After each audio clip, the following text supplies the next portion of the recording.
아멘. 함께 합독했던 말씀 중심으로 내가 약할 때 강하다라는 제목으로 연의 말씀을 나누겠습니다. 일본의 시인인 미즈노 겐조라는 분이 있습니다. 이분은 초등학교 4학년 때 뇌성 소아마비를 앓아서 온몸을 움직일 수 없는 그런 중증 장애인입니다. 본인의 의지로 움직일 수 있는 것은 눈밖에 없는 거죠. 눈을 껌뻑거리는 것, 또 눈꺼풀을 움직이는 것, 눈동자를 움직이는 것, 이것 외에는 자기 스스로 할 수 있는 것 하나도 없었습니다. 울 때에 눈물이 나와도 눈물을 닦을 수 있는 처지가 못 됐습니다. 어떻게 자기가 할 수 있는 게 없는 거죠. 죽고 싶어도 생명을 끊을 수 있는 힘도 그에게는 없었습니다. 그런 그에게 미야오라는 목사님이 복음을 전합니다. 그 복음이 그 겐조 마음속에 파고 들어가요. 그 속에서 예수님을 만납니다. 예수님 만나면은 바뀌죠. 주위 환경은 아무것도 바뀐 것이 없고 자기 몸이 치유되는 그런 경험도 없는데 영혼이 바뀝니다. 마음이 바뀐 거죠. 삶의 의미를 찾습니다. 몸이 부자연스럽고 말조차 할 수도 없던 그가 시를 쓰기 시작합니다. 어떻게 시를 쓸까요? 눈만 깜빡이는데 의사가 그 겐조에게 그럽니다. 내가 물을 때에 맞다, 또 옳다, 예스다 그러면 눈을 껌뻑이라는 거예요. 눈을 감으라는 겁니다. 그것을 기초로 해서 눈을 뜨고 눈 감는 것, 이것으로 신호를 잡아서 엄마가 간호하면서 글자를 타이핑 치기 시작합니다. 일본어 문자판을 하나씩 짚어가면서 원하는 자음과 모음을 눈을 깜빡이면서 글을 만들기 시작합니다. 어마어마한 이 훈련 아니겠어요? 엄청난 작업을 통하여서 말로 할 수 없었던 겐조가 자기의 내면 세계를 표현하기 시작했습니다. 그는 눈 깜빡하면서 문장을 만듭니다. 그렇게 해서 수백 편의 시가 탄생했어요. 겐조가 쓴 그 시 중에 이런 시가 있습니다. 괴롭지 않았더라면 제목의 시가 있는데 이렇게 읊조립니다. 만일 내가 괴롭지 않았더라면 하나님의 사랑을 받아들이지 못하였을 것을, 만일 모든 형제 자매들이 괴롭지 않았더라면 하나님의 사랑이 전해지지 않았을 것을, 만일 우리 주님이 괴롭지 않았더라면 하나님의 사랑은 나타나지 않았을 걸, 그럽니다. 않았다는 것, 괴로움 때문에 알게 됐다는 거죠. 그냥 평상시는 알 수 없었는데 그 수많은 장애와 수많은 고통을 경험하고 난 이후에 하나님의 은혜가 얼마나 큰지를 안다는 거죠. 공기를 마음껏 마실 수 있는 것, 이건 공기를 마음껏 마실 수 없는 환경에서 경험한 사람들은 이 공기를 마음껏 마실 수 있는 자체가 엄청난 은혜죠. 저와 여러분은 정말로 어마어마한 은혜 속에 지금 살고 있습니다. 겐조는 눈 깜빡이는 그걸로 통해 가지고 글을 쓸 수 있다는 감격했는데 저와 여러분은 어떤가요? 손발도 다 움직이잖아요. 사지가 멀쩡하죠. 그러면서도 겐조가 외쳤던 그 은혜에 대해서 잊어버릴 때가 많습니다. 오히려 약했었는데 강한 일들을 체험한다는 거죠. 성경은 이렇게 역설적이에요. 약하면 약한 거지. 내가 왜 약한데 강할까요? 성경은 늘 그걸 강조하고 있죠. 사도 바울이 오늘 그걸 강조합니다. 내가 약한데, 내가 약한 걸 깨달으니까 오히려 내가 강한 걸 체험한다 그럽니다. 바울은 신비한 체험을 하죠. 이 1절에 나오는 누군지 모른다고 말했던 그거는 자기를 표현하는 겁니다. 자기라고 이야기하면 자랑을 하는 것처럼 보이기 때문에 제3자의 경험을 자기에게 들려주는 것처럼 표현해 나가는 거예요. 어떤 경험인가요? 천국을 간 경험이었습니다. 셋째 하늘에 끌려갔다고 그러죠. 천국을 말합니다. 천국에 가서 그 당 표현은 나오느라고 그랬죠. 올라갔는데 신비로운 경험을 합니다. 인간의 언어로는 표현할 수 없는 그런 경험을 했다는 거죠. 그런 경험이 있는 반면에 또 하나는 어떤 경험이 있나요? 몸에 불치의 병이 있습니다. 몸에 가시라고 그러죠. 얼마나 고통스러웠는지 바울은 표현하기를 사탄의 가시다 그렇게 했습니다. 이것은 육체적인 고통뿐만 아니라 정신적인 고통에도 있는 거죠. 영적으로 엄청난 체험을 했는데 그래야 해서 위대한 사도로서 부르심을 받아 일을 하는데 자기 몸의 병은 치유되지 않습니다. 수많은 사람들이 비난하지 않겠어요? 자기 병도 못 고치는 주제에 무슨 남의 병을 고친다고 기뻐하라고 그러고 즐거워하라고 그런단 말인가. 사람들의 웃음거리가 되었고 비방거리가 되곤 했습니다.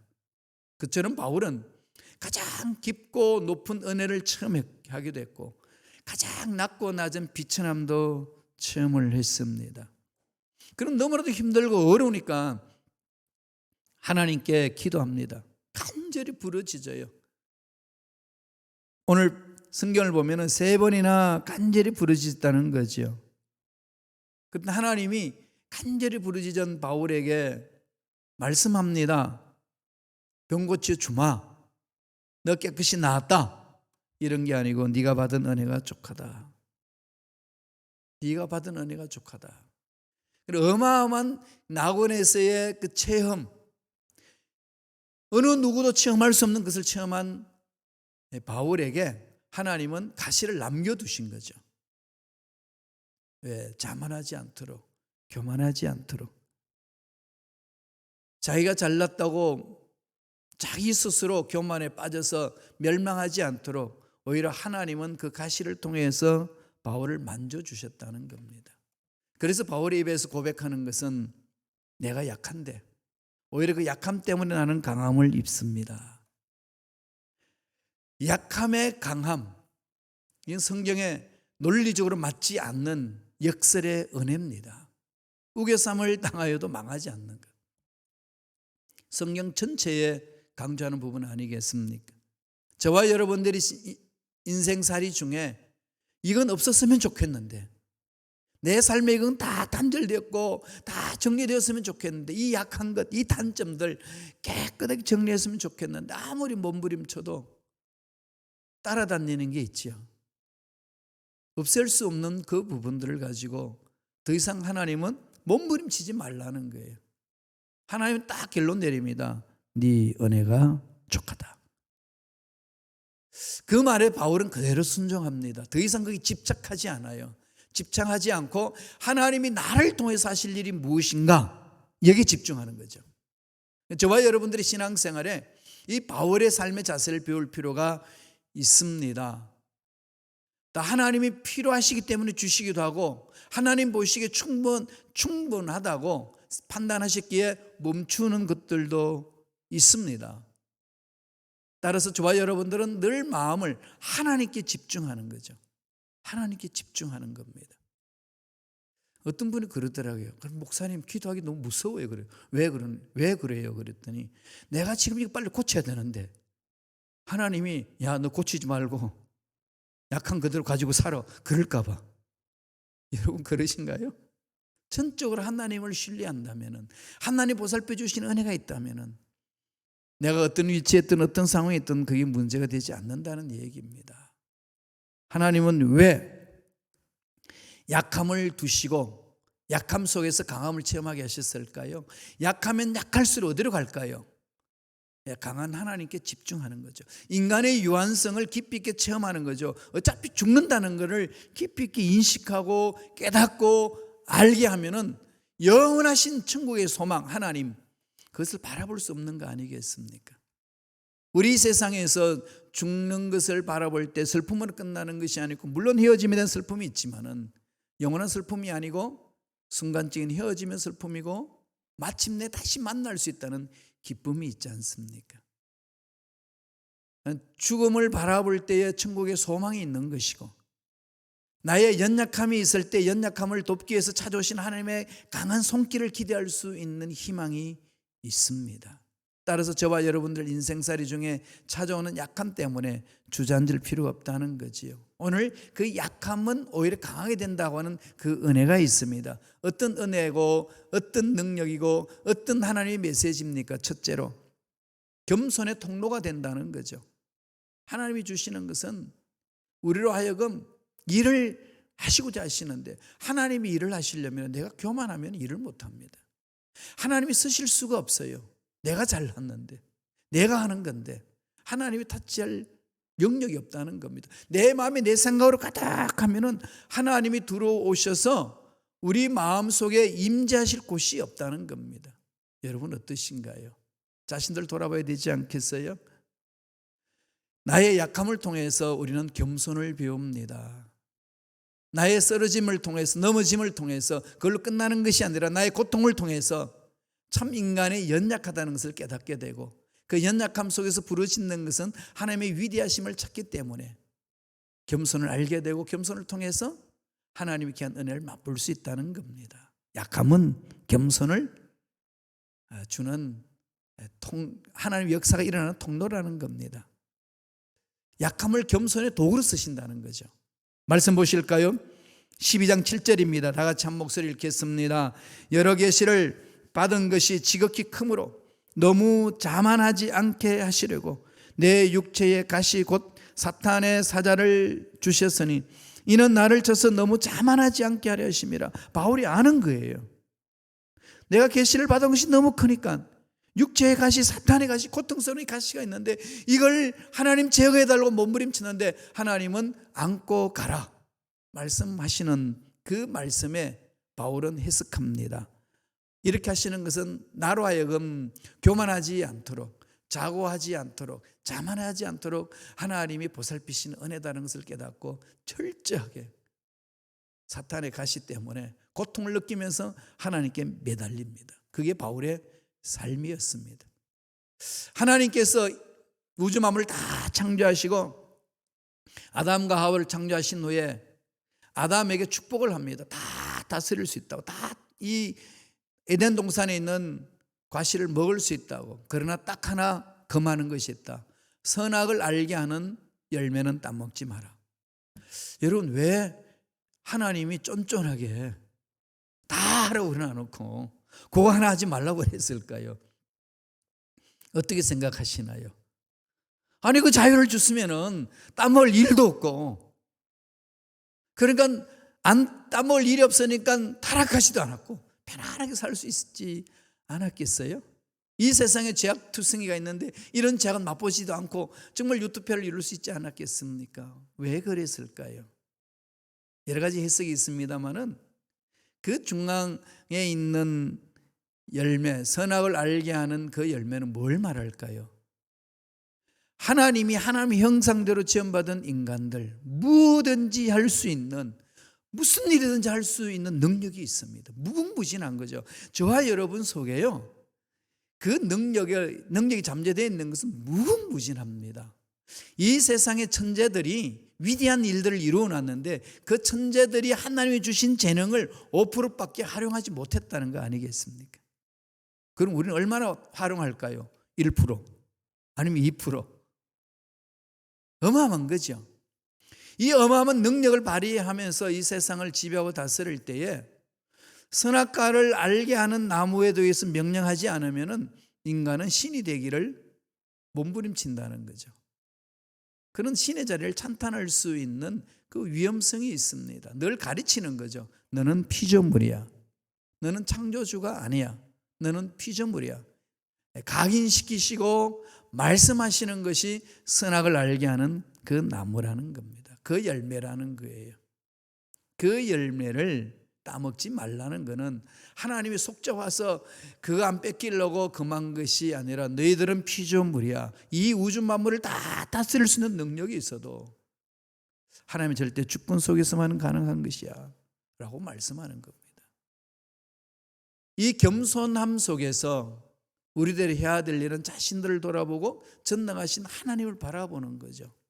세상 살면서 참으로 우리들이 벗어버리고 싶은 일들, 정말로 나의 단점을 다 정리해버리고 싶은 일들이 있잖아요. 손꼽는 게 있지요. 부러지져도 안 되는 게 있지요. 하나님이 그걸 왜 그냥 두게 하셨을까요? 그것 때문에 매달리게 하는 겁니다. 사람이 고통이 있으면 그 고통에서 벗어나기 위해서 몸부림치잖아요. 하나님의 보살피신 은혜라는 거죠. 겸손 속에 하나님의 위대하심이 드러나는 것이라고 강조를 합니다. 그래서 에베소서 3장 8절에 보면은 바울은 이렇게 고백합니다.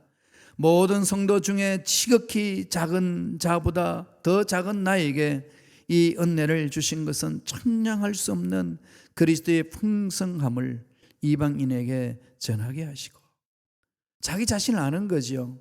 작은 자보다도 더 작은 죄인 중에 가장 큰 죄인, 예수 그리스도를 핍박했던 죄인, 예수 믿는 사람들을 잡아서 핍박하고 죽이기까지 했던 이 죄인에게 버리지 아니하시고 보살펴 주신 은혜.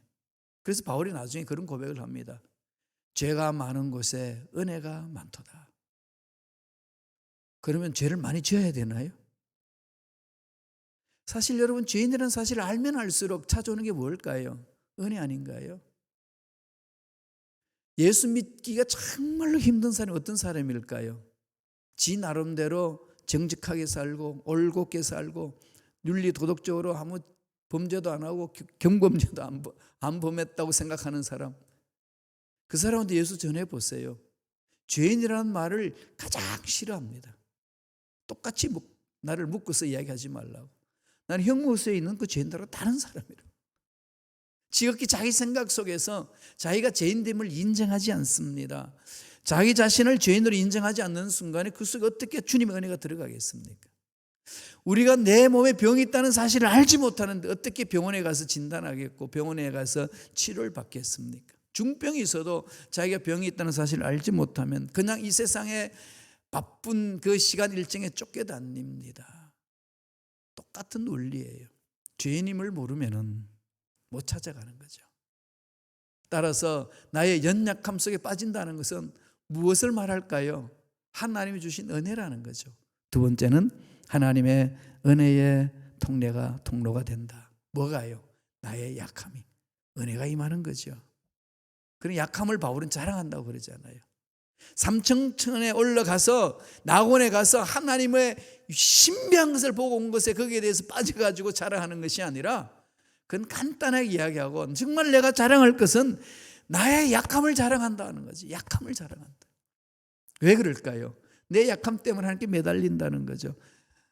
정말 역설적이죠. 말씀 보겠습니다. 9절에요. 다 같이 한 목소리 읽습니다. 나에게 이르시기를 내 은혜가 내게 족하도다. 이는 내 능력이 약한 데서 온전하여 짐이라 하신지라. 그러므로 도리어 크게 기뻐함으로 나의 여러 약한 것들에 대하여 자랑하리니 이는 그리스도의 능력이 내게 머물게 하려 함이라. 이게 원리입니다. 이게 신앙의 원리고 능력 행함. 이 세상에서 능력을 행할 수 있는 원리죠. 약한 것. 내가 약하기 때문에 그리스도의 능력이 내 삶 속에 머물러야 된다는 거예요. 나의 생각이, 나의 말하는 것이 나의 삶의 모든 스타일에 있어서 그 가치관이 약하기 때문에 하나님이 내 속에 능력으로 머물러야만이 하나님 가치관으로 살아갈 수 있습니다. 그 고백하는 거 아니겠어요? 하나님 뭐라고 그럽니까? 야, 사탄의 가시 그거 은혜 족하다. 안고 가라. 바울은요, 이 음성 듣고 나서 두 번 다시 이 사탄의 가시를 제거해달라고 기도하지 않습니다. 바울의 집착을 단호히 끊어버리는 거죠. 사람이 어떤 일에 집착하면 눈이 멀죠. 꼭 이루고 만다는 거. 그 집착이 매여가지고 이게 마음이 안 열리는 거예요. 내 그 인간 원수 갖고 말어. 만나기만 해봐. 이 집착하면은 절대로 마음에 용서는 안 들어옵니다.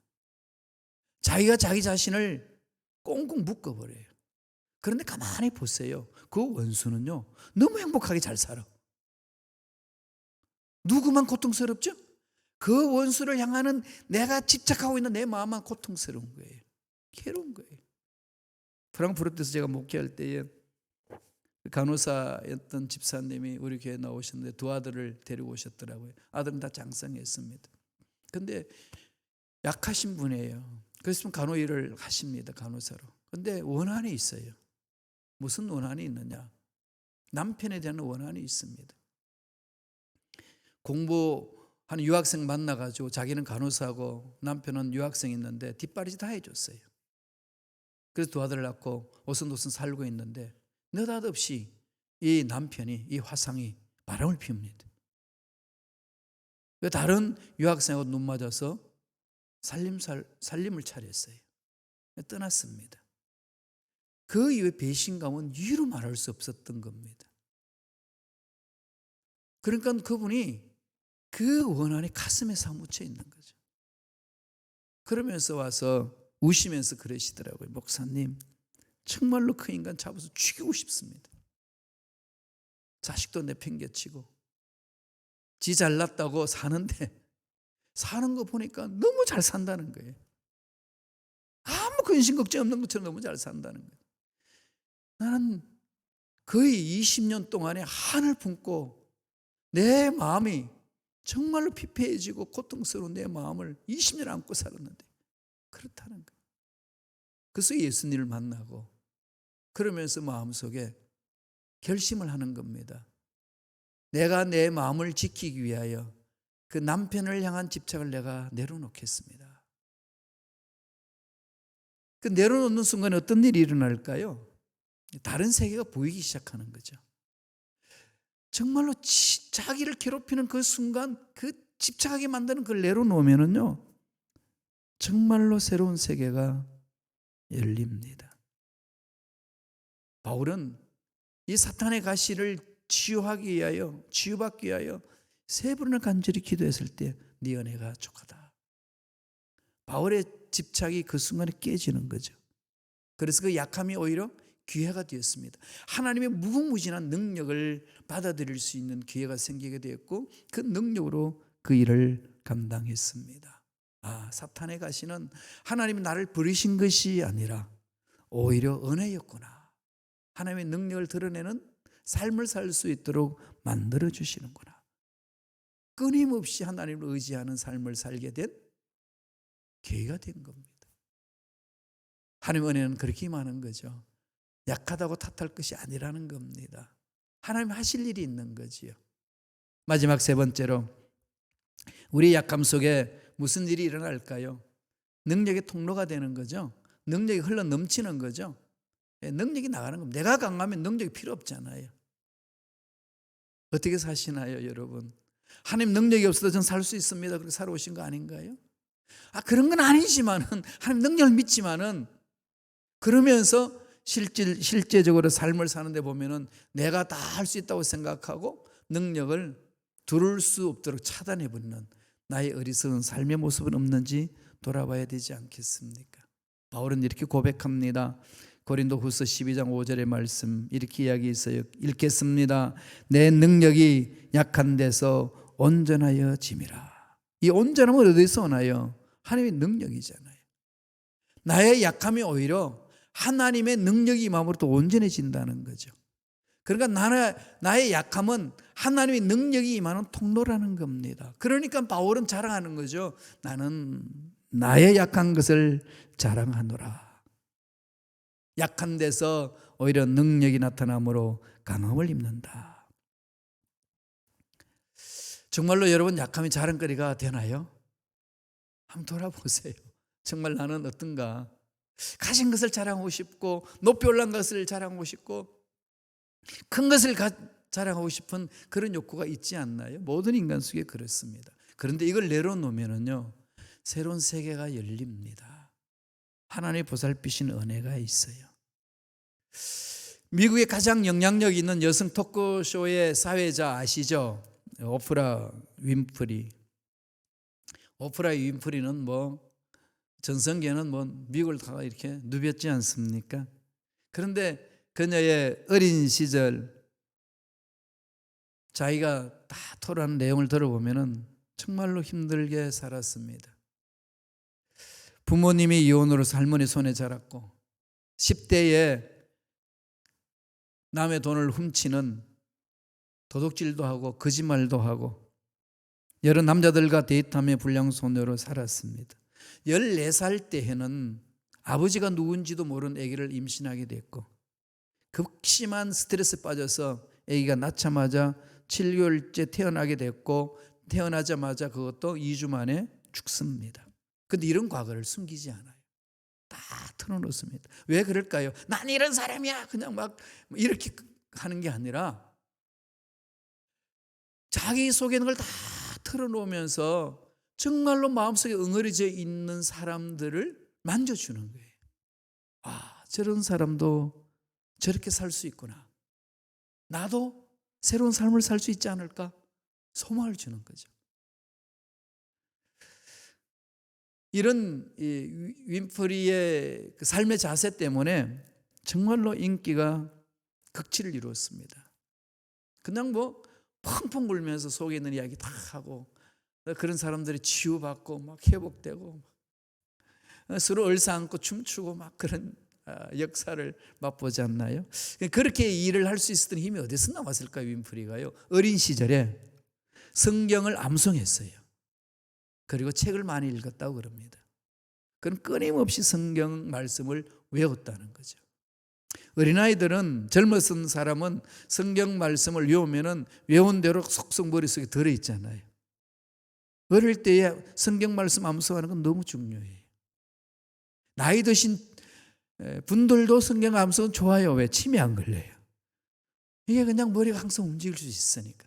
그것뿐만 아니라 말씀이 나를 살아있기 때문에 나를 움직이게 하잖아요.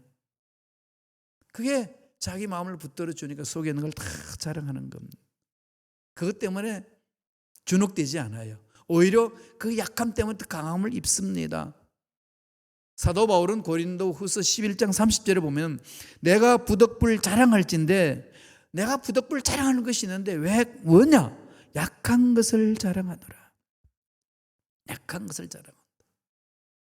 오늘 본문 12장 10절 보실까요? 고린도 후서 12장 10절 다 같이 읽겠습니다. 그러므로 내가 그리스도를 위하여 약한 것들과 능력과 궁핍과 박해와 공고를 기뻐하노니 이는 내가 약한 그때에 강함이라. 여러분 능력받는 것, 궁핍함, 박해받는 것, 공고한 것을 기뻐할 사람 있나요? 바울은 기뻐한다고 그러잖아요. 도대체 전 지금도 조금 더 젊었을 때 이 대학생 때는 정말 이 말씀 이해 못했어요. 말도 안 되는 소리야. 말도 안 되는 소리. 이걸 묵상하는데요. 이런 묵상 그러냐 다 덮어버렸어요. 이건 말이 안 되는 거다. 그런데 이제 이해가 돼요. 능력과 궁핍과 박해와 공고 천국의 소망에 비하면 아무것도 아니라는 거예요. 유한한 겁니다. 하나님 만난 자의 그 감격, 감동, 그 은혜, 위대하신 하나님의 놀라운 사랑이 내 마음을 사로잡을 때에 내가 이 세상에서 당하는 어려운 문제들은 문제가 아니로다 고백하는 거죠. 정말로 체험하면 이렇습니다.